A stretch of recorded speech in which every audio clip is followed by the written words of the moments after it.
I'm Lyle McGilvery from Estevan, Saskatchewan, born and raised out at Piapot, Maple Creek area on the west side of the province. And I just love photography. I took a class years ago back at the Medicine Hat College, but I spend a lot of time on the back roads, and wildlife is very fascinating to me, especially moose and bear. Just love taking pictures of moose and bear, but it's pretty much anything at all I'm up for, and it's just a great pastime. I really love it, and it's a lot of fun, and I can't think of a better way to spend your weekend.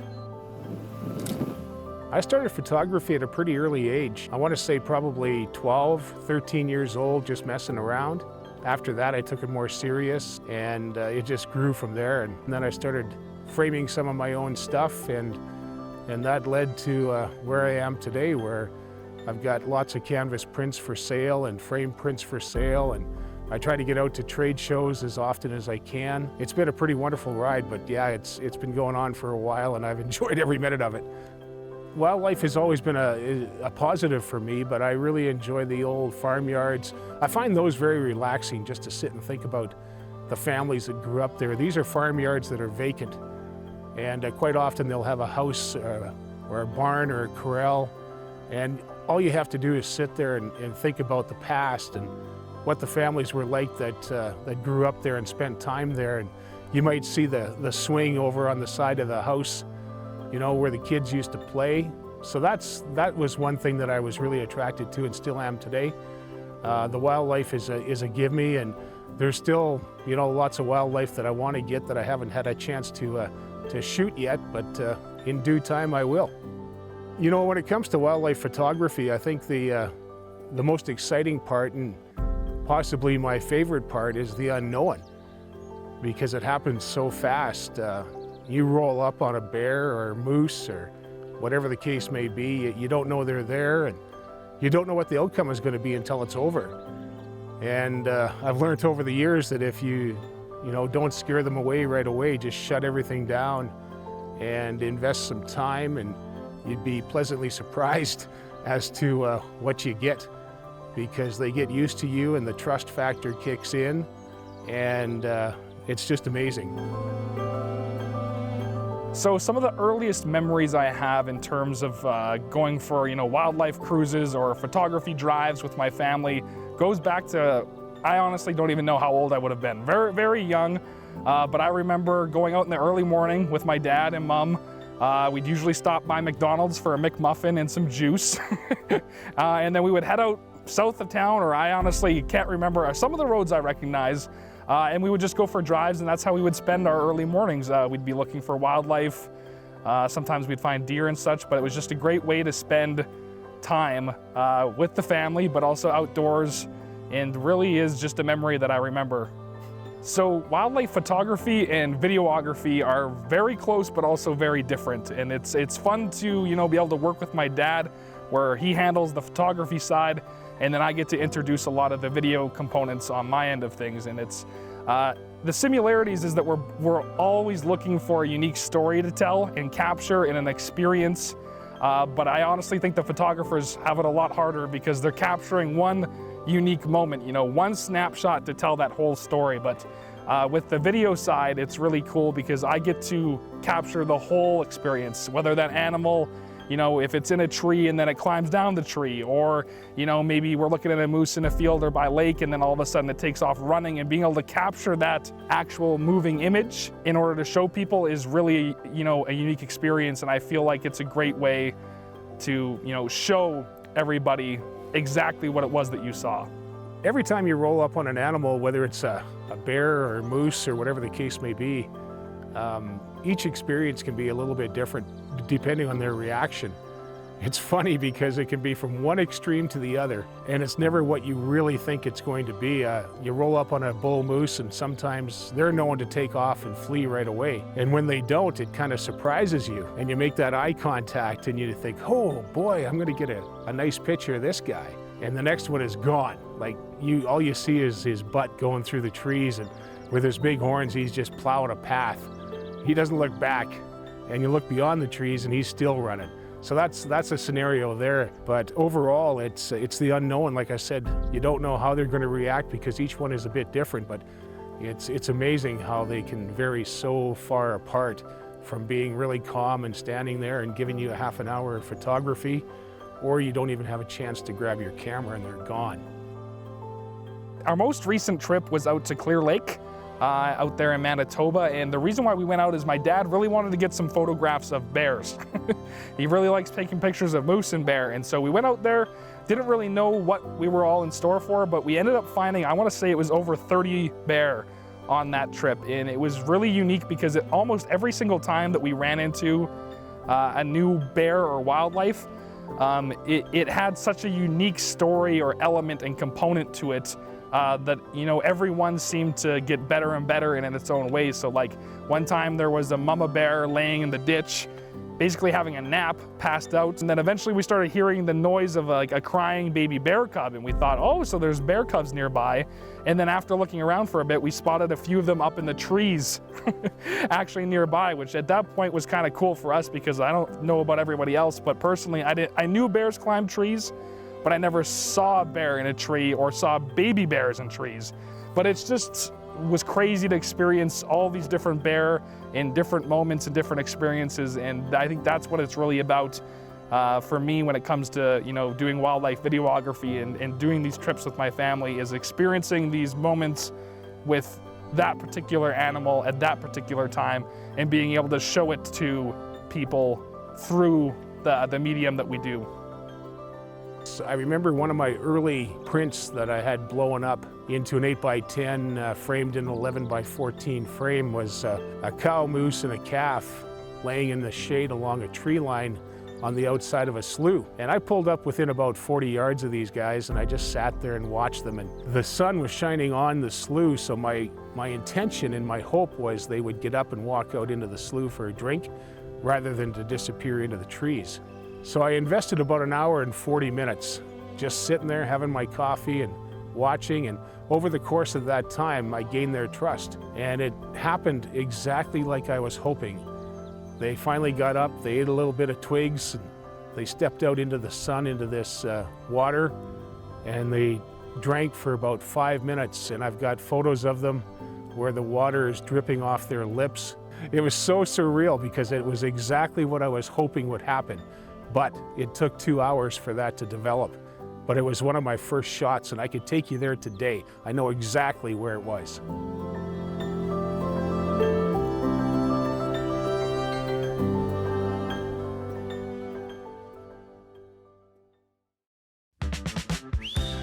The Moose Wagon is a 2008 Grand Caravan Chrysler Dodge product. And it's been with me right from day one. Everybody calls it the Moose Wagon because it's seen all over the country, and that includes the farmers and everything here in the southeast and up and down the back roads. And I think with the name the Moose Whisperer, the Moose Wagon was a natural.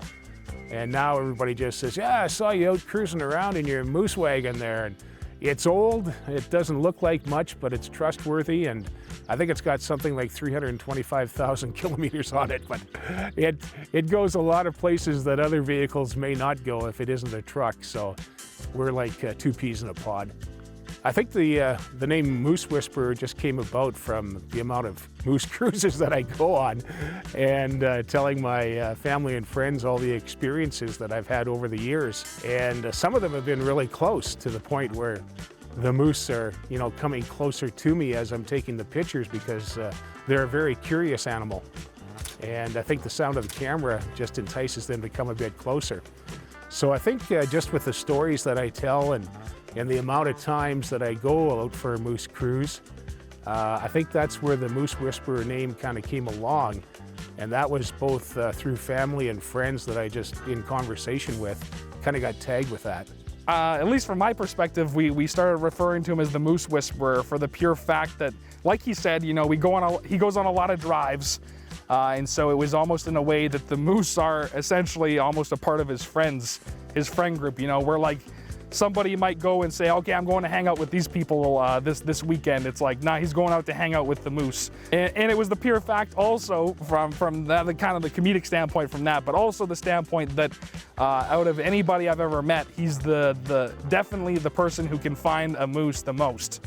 You know, some people might see a moose once or twice in their life. You know, if they really go looking, they might find them a few times. But it was the fact that, you know, any day my dad can come home from a drive and I'd ask him, you know, how many moose did you find? And he could say, you know, 5 today, 10 today, maybe none today. But it was the fact that, you know, if he was determined enough to go out on a drive, he was going to find the moose. And so in some way, he had to be the Moose Whisperer because he must talk to them in order to be able to track them down. So that's my take on the Moose Whisperer name. Quite often, I'll tell my family and friends that I'm going for a moose cruise, and that simply means I'm going to go see if I can find some moose to photograph. And that can start the night before, you know, trying to decide where I was going to go and get up the next morning, and quite often I'm up and gone before sunrise because that's perfect. And I'll grab a coffee and a muffin and hit the road and be sitting there waiting for the sun to come up and the moose to come out. And surprisingly, here in the southeast, that's happened 3 or 4 times that where I've parked and waited for sunrise, I've actually had a moose come out of some trees that were only about 50 yards away from me. And you know, a lot of people may not believe that, but it has happened probably a handful of times. But yeah, I usually plan the route the night before so I know where I'm going, and I know the spots. I know the close sloughs that are close to the road and what's a good area and what isn't. So it's just a matter of going. And I've got a slogan that says, you know, if you don't go, you can't show. And I live by that. It's just nice to get up in the morning and get at it. And there's a lot of easy preparation, but typically I know where I'm going and what roads I'm going to hit. And that's pretty much a moose cruise in a nutshell.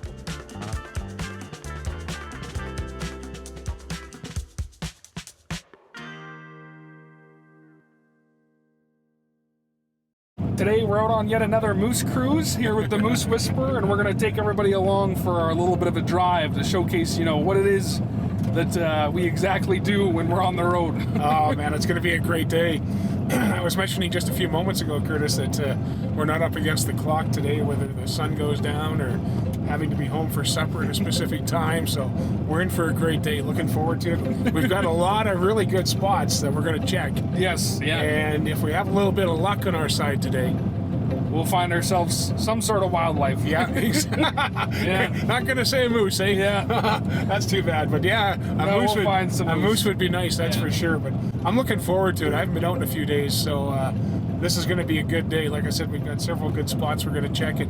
It's all about timing. Exactly. A little stretch here with all these trees and there's a little water here on the right. As soon as we pop over this knoll, there's a perfect spot right there for moose. They can be standing in those reeds and they'll just watch you drive right by. See the water there now? The water starts to run back towards the north, towards the west a bit. This is a pretty sweet spot right here on the left. We have found moose here several times. There's just enough water to keep them around and shelter in the trees and the tall grass. Sometimes you have to be looking pretty close because they'll lay there and just watch you drive right by. So you got to be looking pretty close, but that's a really good stretch of road right there. Wow. That I have taken many, many photos. So you've taken quite a few pictures here. Is there any in particular that you remember from these little areas? Oh yeah, absolutely. This run on the left here, it had a family of 3, a cow with twins, and they were down in the bottom of it drinking, standing right in the water, and I've got great pictures of those 3. Wow. I sat and watched them for like a half an hour, 20 minutes. They weren't afraid of me and they were content.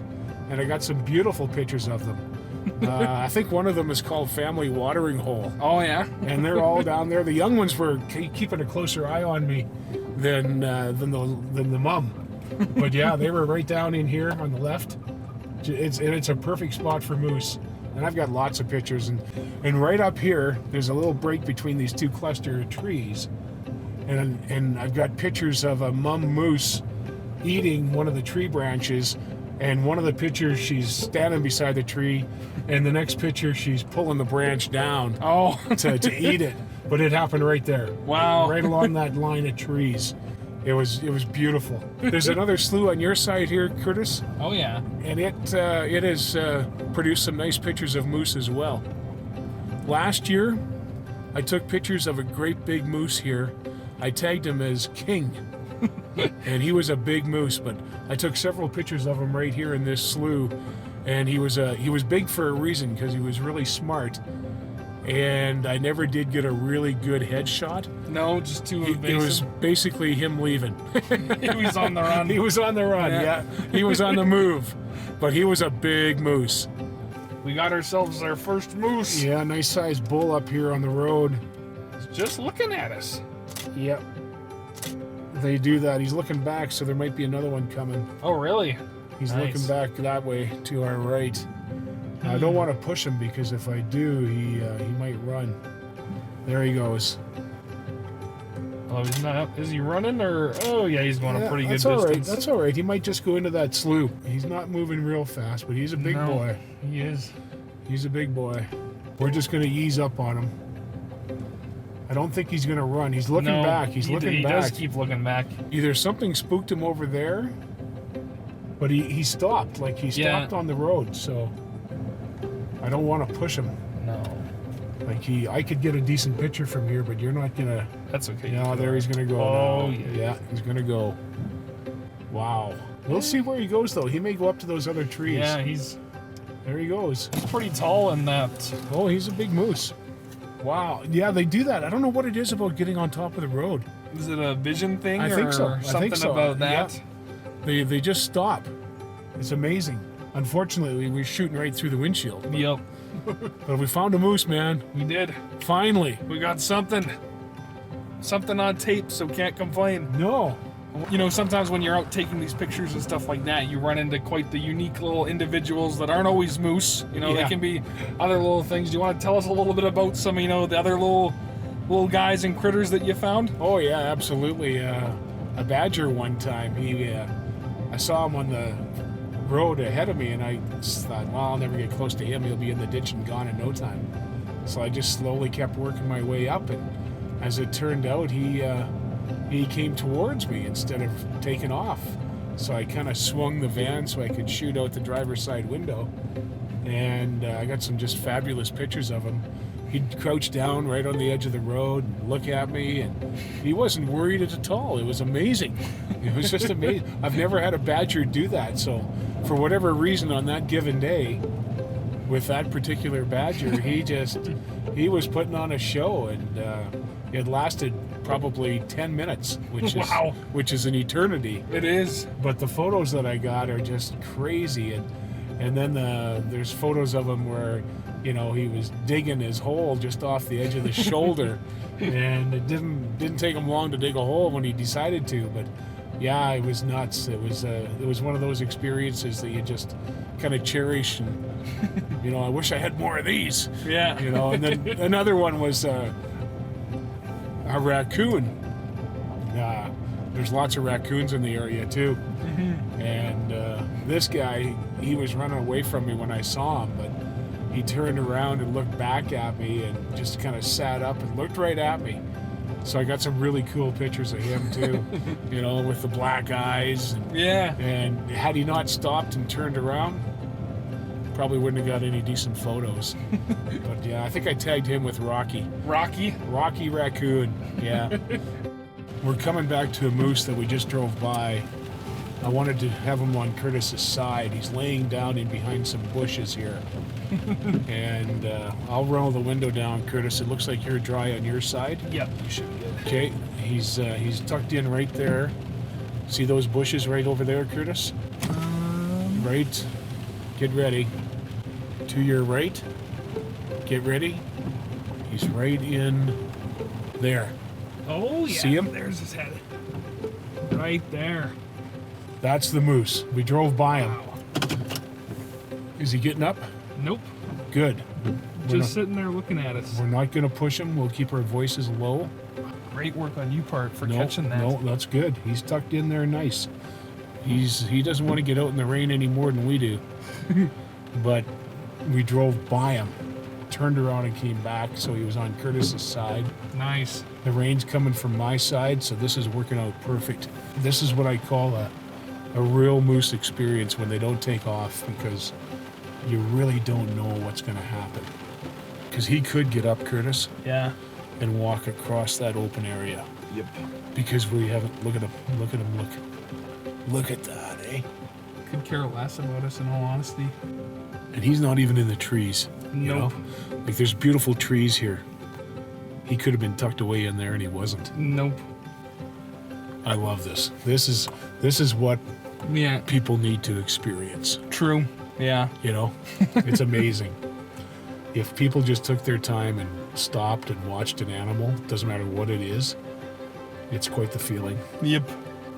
He does not want to move. Yeah, I don't think we'll ever budge him. No. And that's what a moose cruise is all about. Exactly. Yeah. Exactly. Yeah. Yeah, we've had some dry spells, but you can't have it good all the time. Nope. Today we find 2 bulls, Yep. one of which stops on the road and looks at us. We had to shoot through the windshield, but this guy, Just no worry in the world. he's just chilling. He's just chilling.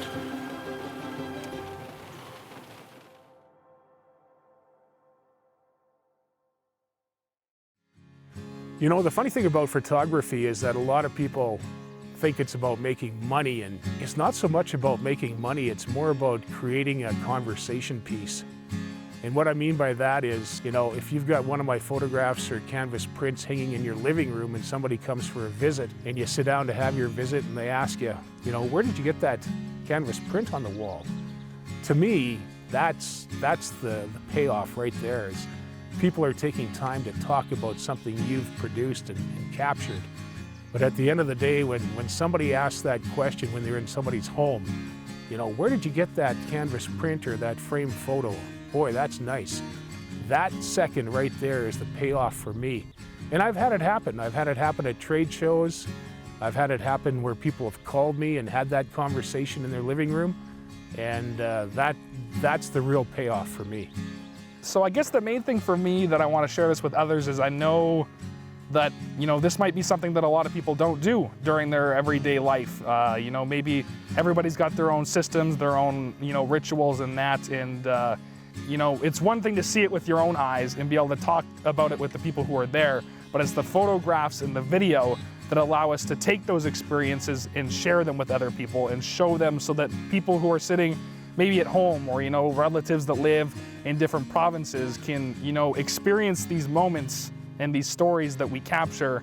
So from a video background and a storyteller background, I think that is the important part for me, is being able to share these unique experiences with anybody who really has an interest in engaging with that type of content. Well, I know with this video that we're working on right now, I've got the chance to work with Curtis, my son, who is a videographer and owns Prairie View Productions, of course, but spending time with him out in the field here and taking quality pictures and video work and putting this Moose Whisperer video together, we're looking at some really good stuff coming down the pipe that might be bigger and better.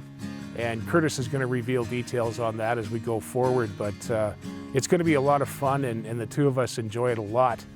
And I'm just in a special spot right now when it comes to this, so I am looking forward to it, and I encourage everybody to pick up a camera, take some pictures, and enjoy it, because it's not only relaxing and enjoyable, but it's a great pastime.